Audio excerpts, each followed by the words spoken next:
Welcome to the first ever Six on Ice podcast. I am one half Anthony Carboni, and to my right is Anthony William.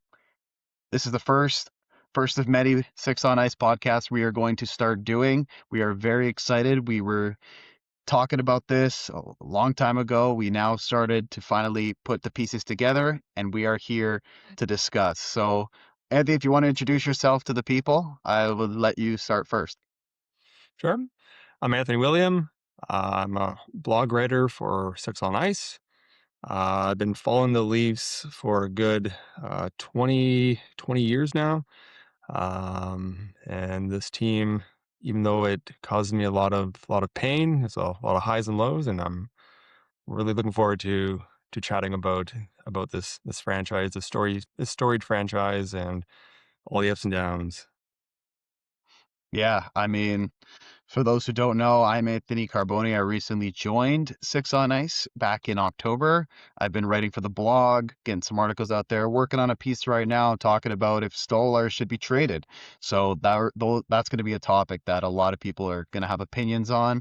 I'm just finishing up my journalism degree, so looking to get into this kind of field and very excited to discuss probably the NHL's most heated, most talked about I guess, the franchise that's worth the most, the Toronto Maple Leafs. So this what this podcast is going to be about.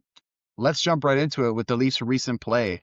After a very tough, start to the year for fans, players, coaches, including one which we're going to talk about who's no longer with the team. Finally, the team is starting to click. In January, if I'm not mistaken, they've only lost one game in regulation, and that was to the Utah Mammoth not too long ago. Second half of a back-to-back after beating the league's great Colorado Avalanche. Very impressive win in Ball Arena, very tough arena to play in, but wins against the Panthers, the Jets, the Flyers, Canucks, and like I just said, the Avalanche. The team is looking really good. What are your thoughts, Anthony, so far in the 2026 year for the Toronto Maple Leafs? I mean, I think going into the season, there was a lot of expectations. We'll talk about the Vegas game last night, but with Marner not re-signing, there was like the franchise seemed to be divided into two. One half was like, great, we need a change. We tried this for the better part of a decade, and it just has not worked. The other half was, well, we're going to be losing a 100-point player. How are we going to get those points? How is the team going to gel? Marner has been a part of the locker room, he's assistant captain for the team. How is this team going to move on? And I think we were expecting a step back in the beginning of the year. I don't think we were expecting how they played in October, November, and up until mid-December. So the play that we've seen, I think, in the last 3 or 4 weeks is kind of what we were hoping for, what we were kind of expecting to see from the Leafs, even with the absence of Marner. I'm going to share some stats with you. Um, let's get into this here. So the number 13%, what do you think that number is, Anthony? 13%. That could be any stat in this league for this team. Could it be power play percentage? It is power play percentage, yeah. So that prior to Mark Savard being fired, that was their power play percentage from October 7th to December 23rd. The net power play percentage, so that takes into account shorthanded goals, was 8.7%. Just absolute lunacy. Would not have guessed that to start the year. Since Savard's firing and the promotion of Mark Savard, the Leafs power play percentage is 83.3%. Sorry, that's penalty kill. 33.3%. And they're now tied with the Rangers, the Vegas Golden Knights for first. Sorry. Oh my God. I mean, what a I agree. Like it's just mind blowing to see, like, it's night and day. Before having Mark Savard, while they had Mark Savard, the team just power play wasn't working. They were looking for too many too many pretty plays. They couldn't get it going. A big change because I remember a lot last year was just all forwards, considering Mitch Marner was quarterback in that power play, and now you slide in a guy like Riley. Maybe it wasn't working out as well. Maybe just their positioning wasn't working. Certain players weren't playing where they should be playing, and that's probably where it was screwed up. Since Mark Savard's been fired, the power play has been probably, if not the top power play in the NHL, which is, with a heavy star lineup, superstar lineup like the Leafs have, your power play and special teams have to click. Otherwise, you're gonna be doomed, especially when you play teams like the Panthers, the Lightning, the Avalanche, and Golden Knights. And the Leafs have found a way to move on from Mark Savard in the quickest and most efficient way by being the best power play team in the league since he was fired. So looking at that, I mean, that gives a lot of high hope for Leafs fans, and could be scary for the rest of the league. And I think what has really been kind of noteworthy is that you're kind of alluding to this. The Leafs have been historically in this recent Matthews era very top heavy. And on the power play, they would often load up the first unit, and then the second unit would be, and the other guys. Uh, with the last 3 or 4 weeks, it's been kind of both units have been firing on all cylinders. The top line has been performing really well, and then the second unit has also been getting goals. Like Nick Robertson, I think he scored a goal a couple games back. I think it was against Vancouver on the power play. It's but you're right. If the Leafs want to go far in the playoffs, their power play needs to be one of the top in the league, and we haven't really seen that in recent years. Yeah, exactly. I want to move on to the actual lineup itself and discuss specifically a couple lines, but overall the whole forward lineup because Craig Berube really switched it up going into this year. A lot of people thought obviously Nyes would stick with Matthews and maybe he'd bump Nylander and up to the first line with Marner's absence. All of a sudden now, we're seeing different lines that with like different levels of play which are working. So I want to go through this lineup right now. And, obviously it's been working for them. They got Bobby McMahon playing with Matthews and Max Domi. That line has been great, obviously. Austin Matthews play, after all the slander he's been getting this for the first start of the year of not being a top player, he's producing at a very high level and scoring because that shot, if you saw the Avalanche game, it looks like it's back, eh? It looks like it's back, and I think that's important. Even like during the last couple playoff rounds, he hasn't really quite looked like himself. Yeah, his shot hasn't been as lethal. And I know he's been injured, and that's part of the issue is that he can't seem to stay healthy. But the fact that we're seeing him perform at this high of a level over the last, again, it seems to be since I don't know what Savard had on these players, but it just seems since Savard was let go, this new power play coach bump, if you can call it that, has this really unlocked something with his team, and Matthews being one of them. Um, yeah, and same thing with Bobby McMahon as well. Just the way he's been able to go up and down the lineup and produce at all on all lines. Um, Yeah, McMahon and Domi I had in one of my articles. I talked about players who need to step up, and clearly putting them with a guy like Austin Matthews has shown that they can improve, especially Domi, where a lot of people are slandering him, saying he should be traded. He should be traded. We got to get rid of this guy. Contract's not worth it. And all of a sudden, he's scoring. He's fighting, sticking his tongue out while he's fighting, giving the fans a laugh. Everybody's enjoying it. You obviously see Ty Domi and watch it every single game at home, which is very inspiring, especially for the team and for Max himself. As for Bobby McMahon, a guy who was a 20 goal guy, started off the year really slow, is now getting towards that with 13 goals so far. It definitely can potentially, with half the year left, hit the 2025 mark. Moving uh, on to or continue, yeah. oh, sorry, and this one thing, McMahon is also in a contract year, so he has some to play for as well. But I get either way, no matter how well he performs, the Leafs have to resign him. He's He's a been a great player. yeah. He's a great player that can grow as a top six player and play maybe that second first line if you want to continue to keep Nyes lower in the lineup, which I want to talk about the second line. Another guy I thought needed to improve was Matias Michelli. And he has been paired with John Tavares and Nylander. I mean, Nylander, you can't really say because he's been out for most of 2026 so far. But since he's come back, he's produced, especially in that Vancouver game. John Tavares, maybe not a shell of what he was last year, but still at 38 years old, 39 years old, he's still producing and he's still getting points and playing on the top power play, right? And for the contract that he signed for, You absolute can't go star. wrong. Exactly. And then, like I said, with Michelli, a guy, healthy scratch, most of the lineup, most of the games played so far this year. He hasn't looked like he was a couple years ago back in Arizona/Utah.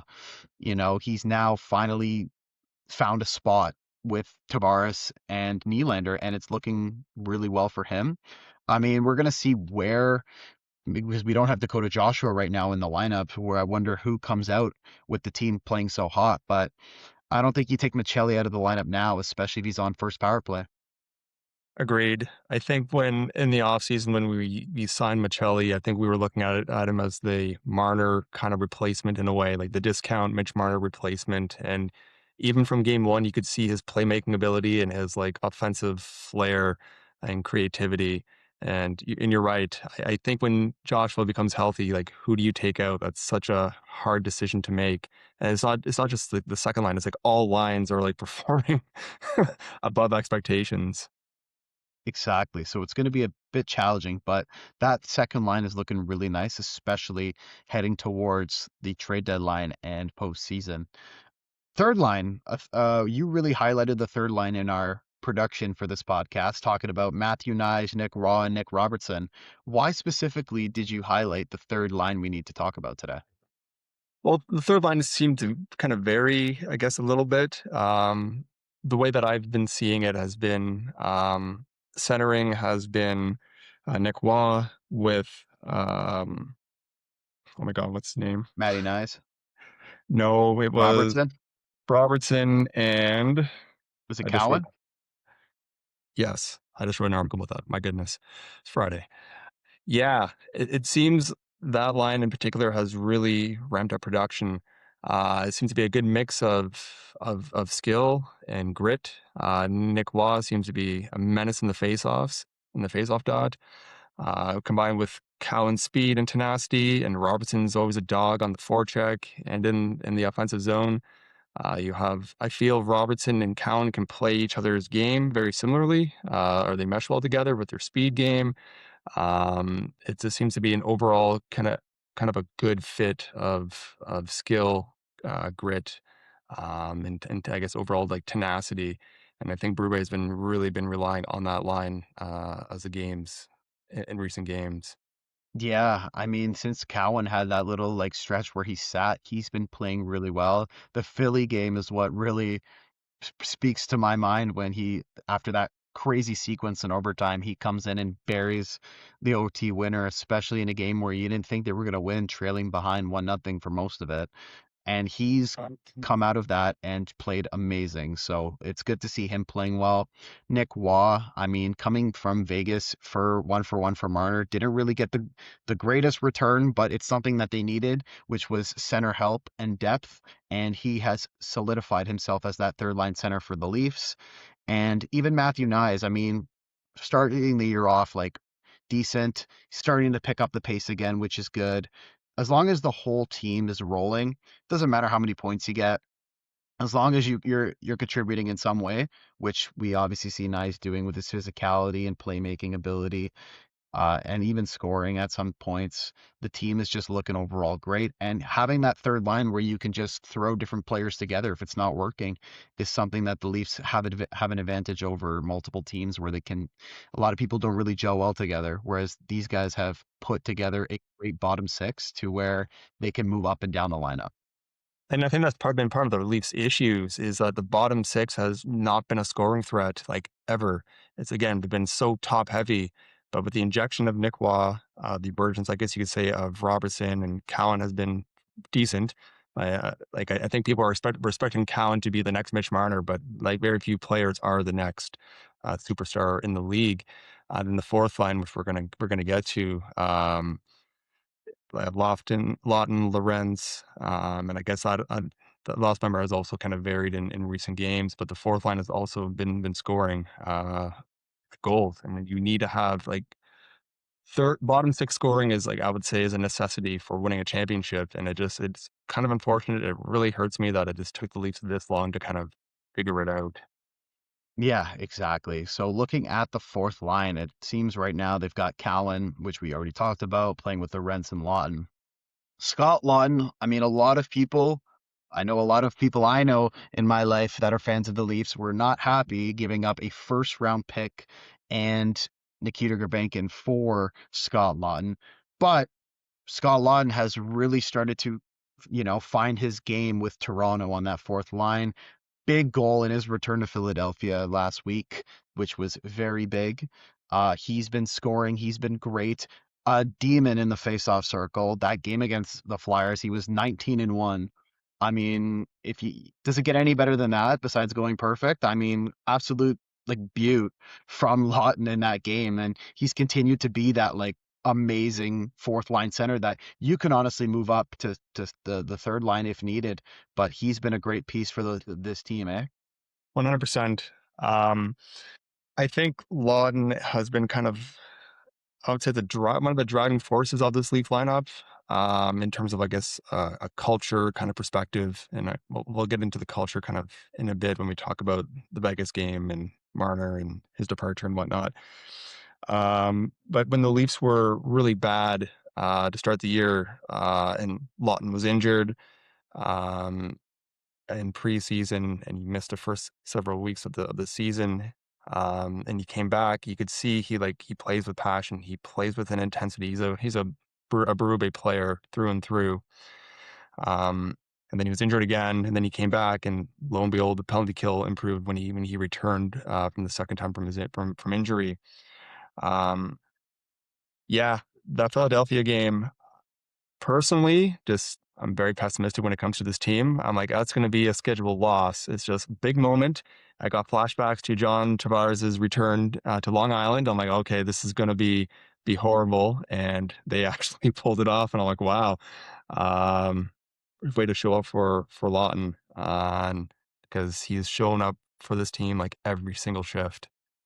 Which is incredible to see. And like the fact that the whole lineup is rallying together and playing this well just goes to show that maybe losing Marner changed like the culture change, right? Which we're gonna talk about shortly. Like the guys play together, they play for each other, they play as one, and obviously it's looking really, really promising for the rest of the year.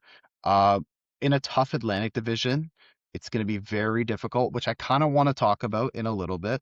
Sure. But it's great to see from this group of guys, especially with the rough start to the year.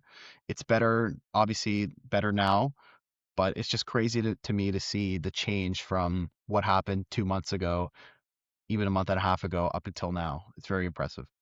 Yeah, I don't know what Savard.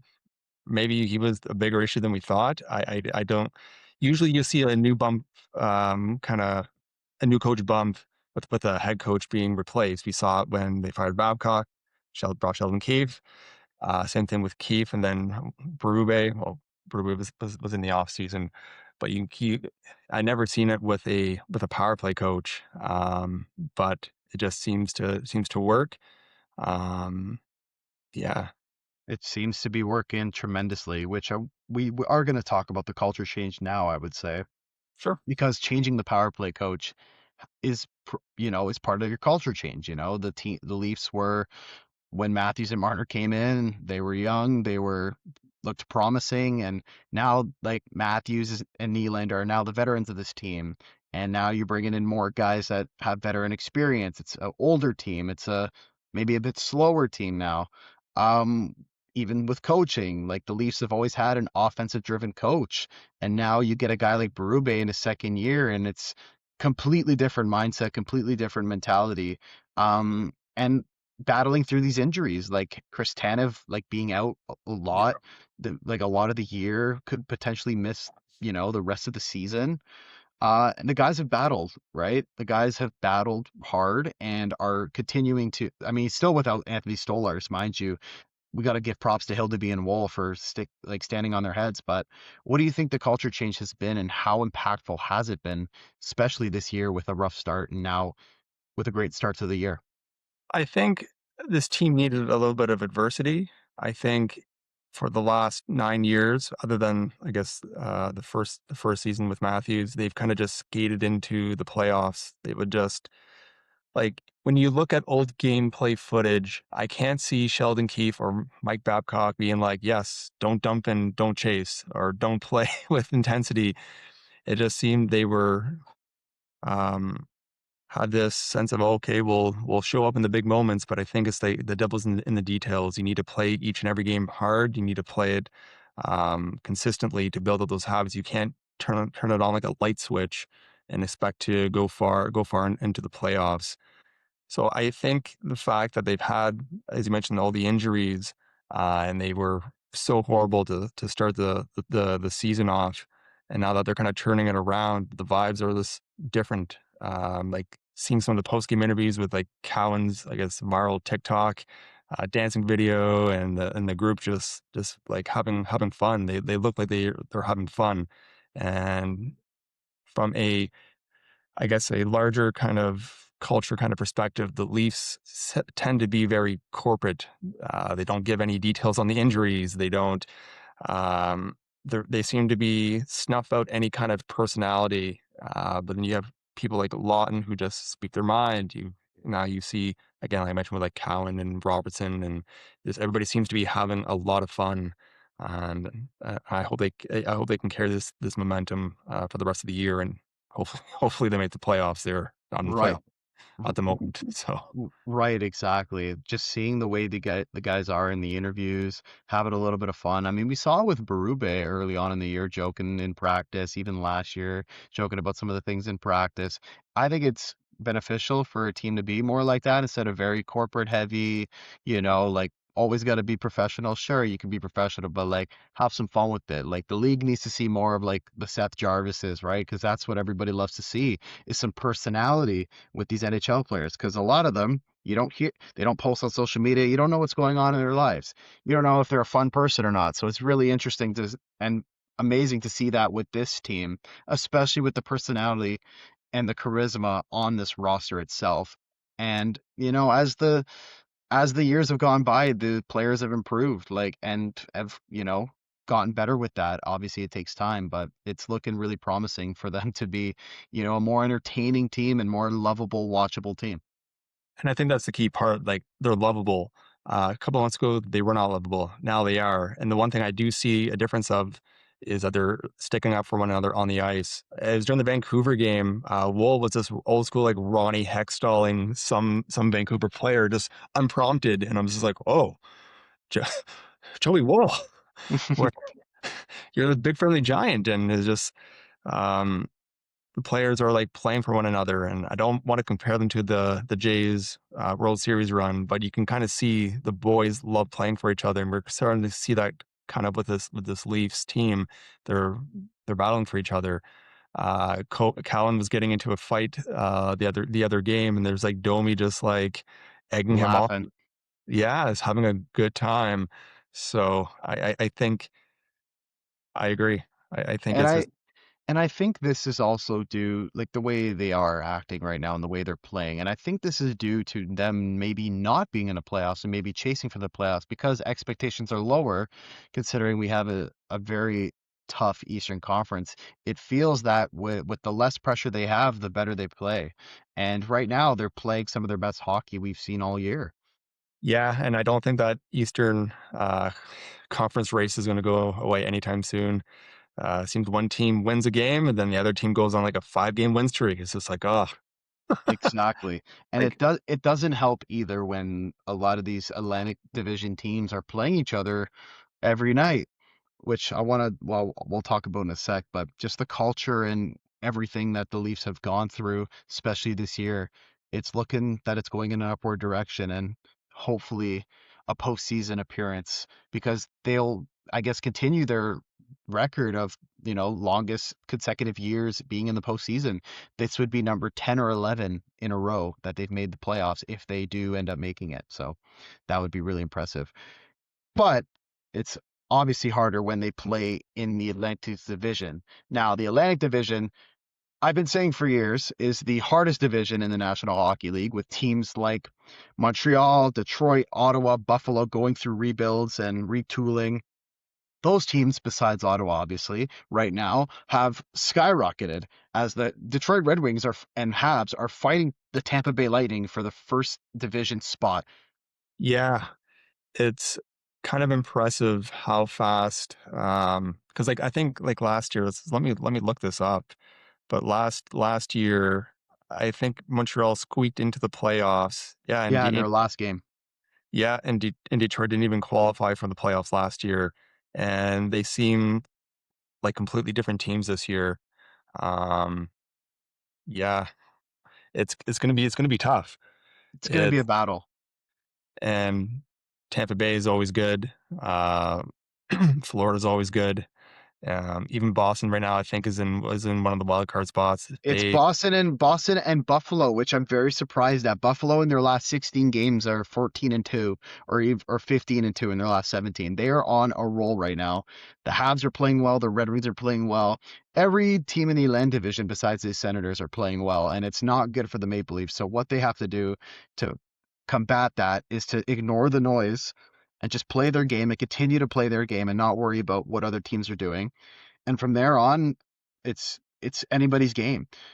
It's just unfortunate with the playoff format we do have that it's just like, think about it, the Leafs are a what, maybe 12, 10 team in the league, and probably will miss playoffs compared to the Pacific Division, where there's a team that it's got like 49 points, under 50 points, and they're going to have a playoff spot and they'll be ranked 20th in the league. It's just an unfortunate like division that the Leafs are stuck in.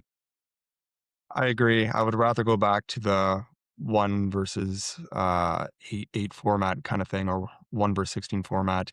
I I think the NHL is trying to create rivalries and try to like really foster like this hatred. But at the same point, whenever Tampa Bay and Florida plays in the regular season, we hear messages being sent from the NHL, "Hey, tone down the violence, tone down the aggression." But it's like, isn't this what you wanted? You wanted to have like these heated rivalries, and but I agree. How this how it's currently designed, it doesn't really reward Regular good season success. regular season success. Exactly. Well, look at Dallas and Minnesota. One of those teams are going to be out in the first round. Meanwhile, they're two out of the top three in the league, and one of those teams is going to be out, and two of the top three teams in the league will be out by the third round. Yeah. So I'm not sure what the solution is. I mean, we all have our ideas. I think just going back to the 1 versus 16 format is probably better. But I don't work for the I don't work for the NHL, and I don't know how or when they make these kinds of decisions, or even if it's even being looked at the next general manager meeting. Right, exactly. So the Leafs are going to have a couple more really important games this year. I think they played the Lightning and another two times. I think they played Detroit once more, who've had their number all year. They've got Montreal once more. They've got Boston once more. A couple games versus Ottawa, and then maybe two more against Buffalo. So really important games you got to win. Let me ask you this: if the Leafs somehow get, like, let's say they get in as a wild card team, who would you want them to play out of the Atlantic Division opponents? Would you want them to, let's say, let's say right now the top three is right now Tampa, Detroit, Montreal. If the Leafs get wild card one and they end up playing one of those teams, who do you think the Leafs match up the best with? I'll give you my answer, but if you want to go first, I would probably say Montreal, to be honest. Um, that's a tough question, actually. for I'd me, probably, yeah, uh, you say right. Montreal. Yeah, I'll say Montreal. I think this is giving me flashbacks to when the Leafs lost to the Senators last year, every single regular season game, and then come out and pump a team that hasn't been in the playoffs in a long time and almost a sweep. I think that's going to be very similar with the Red Wings if they face the Red Wings. I think the Leafs could match up very well with a team that has not made the postseason in a very long time. could wear out Gibson, could wear out those young guys like Ray, because Raymond has never seen the postseason. Dylan Larkin in his long career has never seen the postseason. So I think the Leafs would match well, especially with the pressure being on Detroit to finish them quickly, as the Leafs would be a wild card team. That's if they end up playing in the first rounds. But I think a first round matchup with Detroit favors the Leafs the best. That's a good point. And you're right. You can see the inexperience of the Senators last year. The Senators were getting better game by game, but you're right. They had that lack of experience against I guess, a seasoned playoff team. I don't know if I can say that about Toronto. I can say that about Toronto, but like not really that much success. But anyways, um, yeah. I mean, either way, you're gonna play a good team. Um, but Try and get a division spot if I'm Toronto. You're because it doesn't look like you're getting home ice advantage. no, it really doesn't, and that might benefit the Leafs, to be honest. They've had home state. Um, yeah, the Leafs have been in the postseason for, I guess, 9 years now in a row. Oftentimes they would have home ice advantage, and even then, was it really that much of an advantage? They seem to play better on the road in the playoffs than they do at home. So maybe this year will be better for them, especially coming in as the road team with less pressure to beat a certain team. Like especially if you're playing Tampa, all expectations are out the window. Just go in and see what you can do, and maybe that'll benefit the Leafs in the end, right?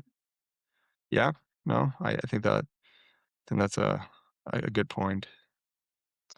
The trade targets is something I want to discuss, as the Leafs are looking to hopefully make playoffs, and with the way they're competing, they could obviously be buyers. I want you to give me some trade targets. I want you to give me three trade targets because I'll list you mine. I said before we cut off to, if we can, put the link in the description to my latest article talking about three players the Leafs should go after. For me, the first guy I put was Rasmus Anderson. I think a great addition. A right shot defenseman who can get points seems to be like a unicorn in this National Hockey League nowadays. And I think Rasmus Anderson brings a bit of grit. He brings scoring. He brings power play help. So I think that is a great, start, to look for a player to look at the trade deadline. Thoughts? I like Anderson. Whether or not the Flames will trade with Trey Living, I mean, it remains to be seen. Um, for me, I would honestly rather them not maybe pick up a defenseman. I know like Luke Shennon's name's been thrown out there. But for me personally, I would rather have them stand pat and actually show that they deserve wasting our little assets we have left, like Ben Danford, maybe if we want to trade Cowan. But personally, I think we should just stand pat and just until they can actually do some damage in the playoffs. That's, I guess, an anticlimactic kind of kind of Y- viewpoint. Yeah, yeah. I mean, fair enough. But when you got, a guy like Dougie Hamilton's name who's been thrown out there, that is like a huge, huge part to the Leafs that would honestly benefit them, especially because let's just, break the ice here, call it the elephant in the room, whatever you want to call it. Morgan Rielly could not be number one power play guy for the Maple Leafs. It's just not going to happen. And he's been on this team for what, 11, 12 seasons now? I think it's getting kind of stale. I agree. In terms of people they can move off, I think Riley's definitely one of them. I wrote many articles, kind of, I guess, hating on Riley, but just saying that coming into the season, he need to have a good season. It was a good chance for him to have a bounce back season, second year under Craig Berube. You're going to be paired with Carlo or Tanev, whoever, good deep defense partner. The common criticism of Riley, he's never had a stable defense partner, which is true. He's finally has that, and he has not been good. His offense is not even there.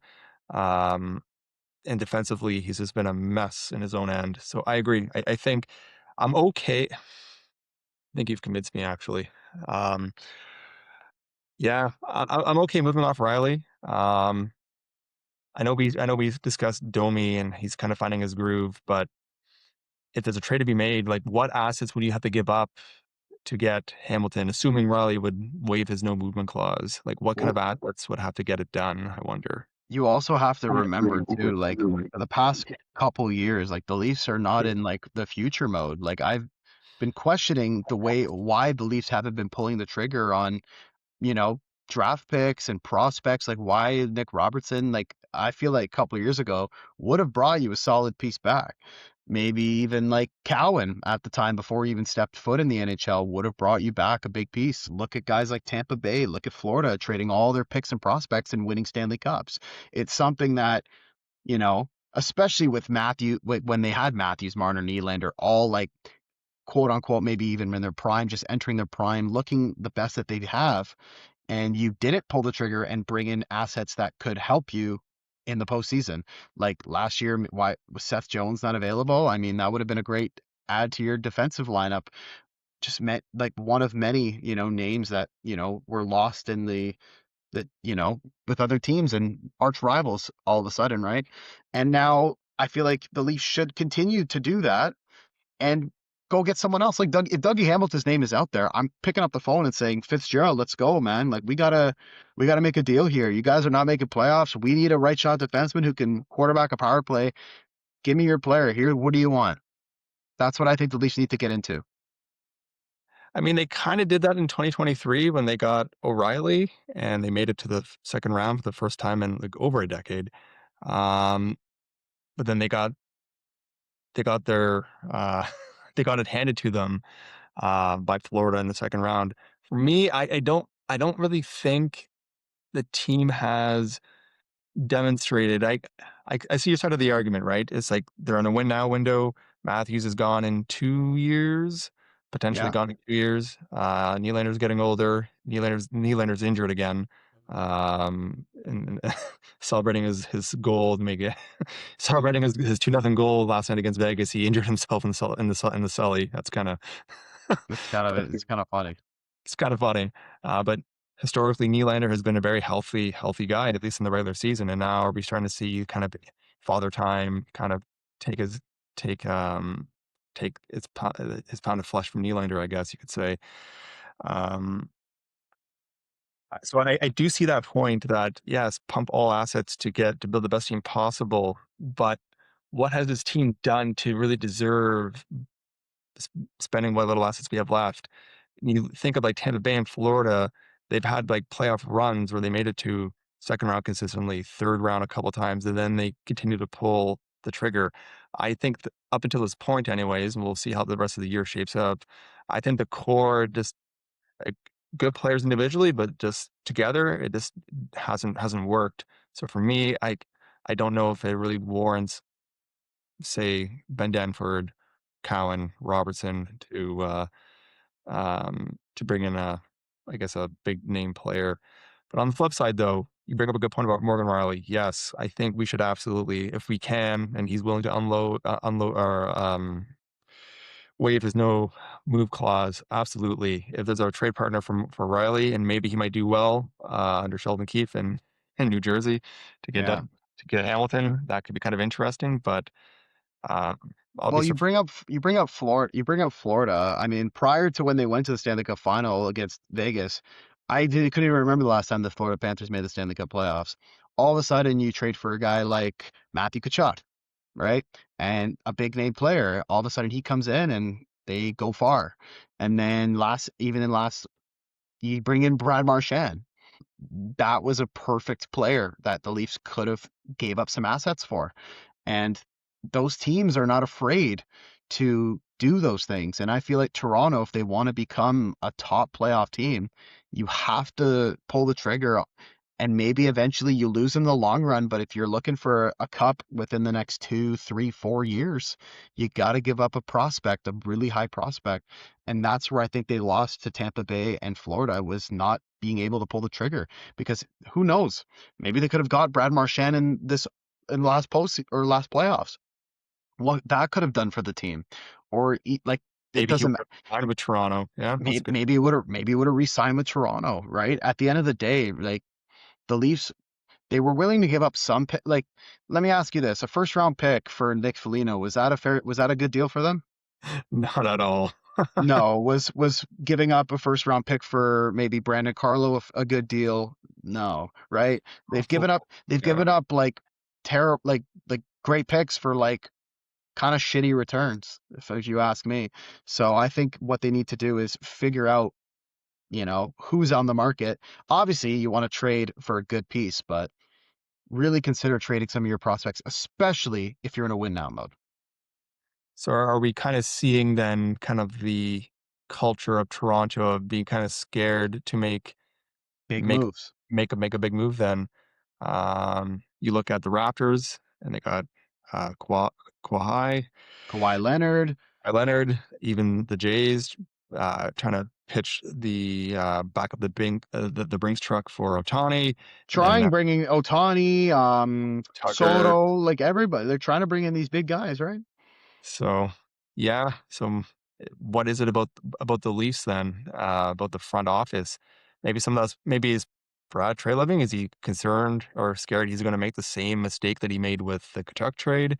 Uh, I don't know, but you bring up a good point. There does seem to be some hesitancy to kind of take the risk, and now we're kind of in the unfortunate circumstance where, okay, we're kind of playing more of a playoff mindset last year and I guess recently last month or so. Boy, it would sure be nice to have like a Brad Marchand kind of player who really fits that mentality, fits that kind of culture that you've are starting to build again, but they don't really have the assets to. And look at Marchand now. The guy is leading the Panthers in points and goals. Is he really? Yeah, from what I last saw, I'm pretty sure he's leading the team in points. If you want to fact check that, but yeah, I'm pretty sure like he's doing those numbers for the Panthers, almost at a point per game, if not over a point per game or at a point per game. And So he's like 37, isn't he? he's Like like he's 37, 30. He's like Tavares. He's like the same age as Tavares. And, the Bruins gave up a conditional second and I think a prospect. I yeah, you're forget. right. 23 goals, 23 assists, 46 points. He's 1 point ahead of Sam Reinhart. Wow. Exactly, right? So That's ins imagine if the Leafs were willing to pull the trigger and give and get more Brad Marchand. But at the end of the day, the Leafs should obviously look into trading. I think we got a little off topic with that because we were talking about some trade targets, but I mean, I'll finish off the last two. I kind of said on in my article, I said Jordan Eberle just to add to the top six. Playing that chemistry with Tavares, I think that would add something to that oomph in that top six. and And Eberle's and Eberle's pretty fast, right? Like, he has, like, exactly, he's some speed too. speedy. He's very speedy. He's small, but he's got speed on that wing. And I think putting him with Tavares, if eventually you want to bump Nylander up, would be a smart move. I did say Stamkos in my just as a fun one. If I mean, the rumors that for many years of Stamkos coming to Toronto, and if Nashville end up selling, going into a rebuild, as they haven't been great since bringing in those players, maybe the Leafs can take him at 50% cap or leaf. But yeah, those It's are my kind of three wild guys. it's kind of wild how that trade or how that signing didn't pan out for the Predators. At first, it was weird because, like, it's just household name, Stamkos, Tampa Bay, and it was kinda weird. I'm like, "Okay, but he's a really good player. He's gonna still, like, do really, really well," and it just has not worked out whatsoever for the Predators. I know exactly. So maybe he would play well in his hometown team. From Markham, Ontario, could play well for the Leafs. You never know. But this brings another question, which has been going on in our little group chats. An article, like I told you, that's coming out soon. Hopefully, is if the Leafs should trade Stolarz. What do you think? Would he be a great piece to trade and bring in something big? What do you think? Considering how Wall and Hildeby have been playing, do you trade a guy like Stolarz? Oh, I remember the dark years of trading, Tuukka Ra Rask. Yeah, Tuukka Rask. That's the big one. and then the Tosca years, and, definitely goaltending is a strength of the Leafs. Um, like last year, I think they were among the top, like the tandem goalie of Stollers and Wool were definitely the top of the league. And I think Stollers himself had like the highest save percentage or like 0.926 or something, just bananas. It was either that or goals against average, one of the two stats. Yeah, but Stars has been injured, and he hasn't shown that he can play, like a starter or even close to a starter kind of workload. I think like last year he started 35 games if I'm not mistaken. And it's just been um, it's been unfortunate with him being injured, but just give the Leafs an opportunity to see what they have in Hildebeest, and the Hildebeest is looking really good. Not gonna lie. Absolutely. Um, Absolutely. He's been fantastic as a backup goalie. He's been great. He came in even after Wall was hurt too. He came in and played like 5 straight games and looked well in all of them. I think just a shootout loss to the Habs in one of them, then beating Tampa the next couple days, right? Like they look good. They look like he looks solid. Wall since he's come back has looked great. So goaltending wise, you're solid, especially for the future. If you know he'll to be, we already know Wall can. Arguably, if you had Wall in the 2023 postseason against the Boston Bruins, I think they would have won Game 7. Right? that that post game he did, I think, in game 6. What was it?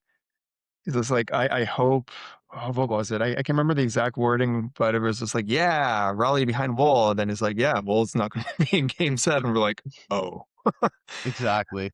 it Then you was, roll with Samson off and end up losing in overtime, right? But uh, at the end of the day, if you think and you believe in your young goalies and you think they can ride into the postseason with those goalies, which I think you can, there's there's definitely going to be teams looking for a goalie at the deadline that are fighting for a playoff spot.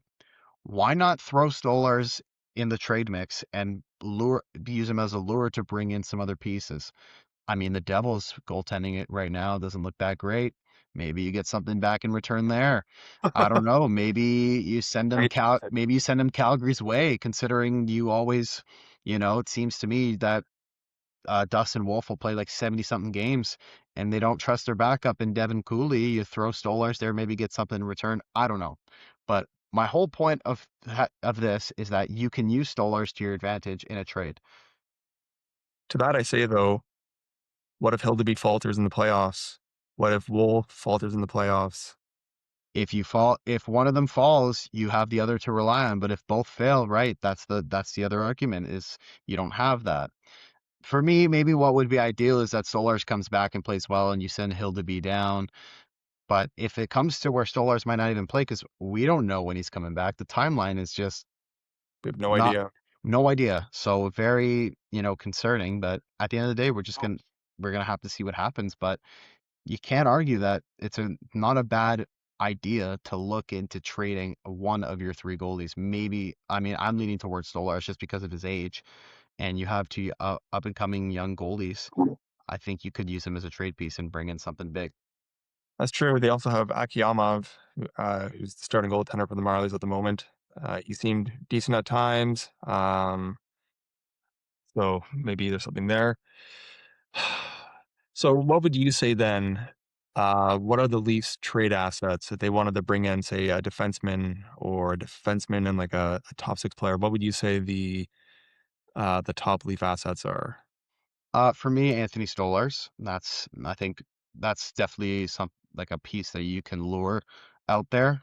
Ben Danforth, you're probably a great prospect defenseman. Bring in someone that can help bring in someone that you need now.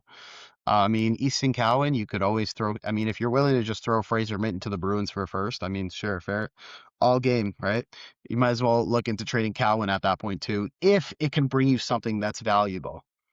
I'm And not I saying give him up for like whatever a piece that's like could help you now that can play like third second line. You need a top heavy player for like some of those players, right? I'd be inclined to take your stance. I just don't have the faith that they're actually going to pull something big off with the assets that they have. Um, Trade anybody, trade William Nylander if it's going to bring back a difference maker. But I just do we have confidence in this front office to actually pull that kind of a trade off? I don't know. Doesn't doesn't seem like it, but only time will tell. We've got about a month and a bit or 2 months and a bit to go. We got the entire Olympics to go before then. So we'll see how the Leafs can like finish off before heading into the Olympics because after Olympics I think we'll know where the Leafs will be in terms of playoff status or not. To finish off the first ever episode of the Six on Ice podcast, we've got to talk about Austin Matthews as he broke a very big record, now leading the franchise with goals, passing Matt Sundin in a 2-goal game against the Islanders a couple Saturdays ago. What do you think of that? I mean, that's a big accomplishment. Obviously, one of the greatest NHL franchises, leading the goals. Obviously, I mean, could end up beating Gretzky and maybe even beating Ovechkin because now Ovi is now the leading scorer. He has since coming into the league, he has the highest goals per game average, around like above 6.6 or something like that. What are your thoughts on Matthews becoming the franchise leading goal scorer? I think after his 4-goal debut, I think it was kind of inevitable at that point. You can kind of see it's going to happen. I think coming into the season, I think a lot of fans were like, "So what? Go to the go to the third round, please. Go to the finals." But I think because he scored, or he surpassed the record in this kind of recent time of the Leafs, our lovable team again. Um, I think it's hitting differently. I think in order for Matthews, in my opinion, to be considered among the greats, Gilmore, Sundin, Wendell Clark, how those players are Dave Keon, how those players are revered, is at least a cup final. I know Sundin didn't make the finals with the Leafs, but I mean he had Jonas Hoagland on his first line. Like, come on, he clearly drove that team. He was the face of those Leafs teams. Matthews, we're starting to see he's becoming more of the face, like he always was, but now that he's the captain, there's less high end skill in Marner on the roster. Um, he's definitely becoming. He is the face. There's no doubt. I think for Matthews to be considered, I guess, one of the best Leafs players of all time, and the best is more than just points or goals. There has to be at least a cup final. Well, I think he's already in that conversation. He's definitely top five. He could be the GOAT, greatest Leaf of all time at the moment. I mean, Pat becoming the greatest goal scorer means a lot, especially to this franchise. And he obviously can't produce points. The fact I didn't even realize, I didn't even know that Sun didn't even make the final. So considering that Matthews is only in his second season as a captain, could obviously, we've got lots of time to grow, obviously, to become like maybe a better locker room leader, maybe a better captain, maybe a driver. It's going to take some time.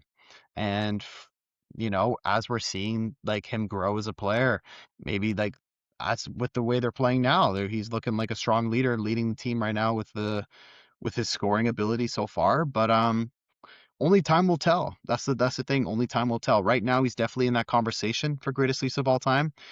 But we'll see what happens in his luscious career if he doesn't leave Toronto. If.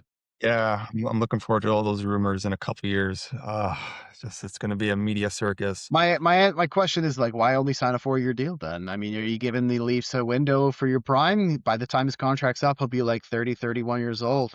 Is he only giving the Leafs like this X amount of time to win a cup before he's like, screw it, I'm out? Who knows? Yeah, Look what McDavid did. I think he did gave Edmonton another 2 more years. Otherwise, and if they don't win, he's like, all right, I'm done. I'm out. at the same point, though, if I'm Matthews and I'm seeing what Marner signed for, I see what Nylander signed for. They didn't, other than Nylander's recent contract, none of them have taken the long term deal. So if I'm Matthews, why would I take a long term deal? I think I know this is kind of like an online theory that, oh, they brought in Thornton and Marlowe to mentor them, and those two are like the merchants of their time. They would take short term deals, maximum dollar, and they pass it on to Matthews. Whether or not and Marner and Nylander, whether that's true or not, I don't know. Whether or not it's their families or their agents trying to maximize their own profits, who knows? But if I'm Matthews, no other superstar took a discount or signed a long term deal. Why should I? Hmm. Well, I just got a notification now that the Rangers won't sign Panarin heading into the next season. So maybe if Toronto wants, they can sign him too. I just throwing that out there. Maybe add to that add to their already nice team. But yeah, we'll see. Eventually, we're gonna have to see what in a couple years if Matthews ends up staying, what happens there, and how maybe he can become the greatest leap of all time. Hopefully, leading this team to a Stanley Cup for the first time since 1967. But I think we can wrap it up here. It's been, a solid episode with, a lot of talk surrounding the Leafs' recent play. Hopefully you guys enjoyed. I mean, we enjoyed talking about this. It's been, obviously talking about the Leafs is something we like to do, and the fact that we have a platform to do it on now is fantastic. So, Anthony, if you wanted to say anything to the audience before we sign off. Um, no, just if you like what we talk about, uh, and you love Leaf stuff, obviously, if you're listening to a Leafs podcast, you're a fanatic like us. Check out sixonice.com for our articles. Leave a comment, and let's keep the combo going. And if you're a Flames fan, you check out the win column as well. You go check out the oil rig if you love the Edmonton Oilers. And if you love hockey and just want to hear some crazy fans talking about their teams, just check out the win column itself. But hopefully you guys enjoyed. We will see you guys next week. And yeah, anything else you want to say or sign it off? Okay, let's sign off. Okay, we'll see you guys next time.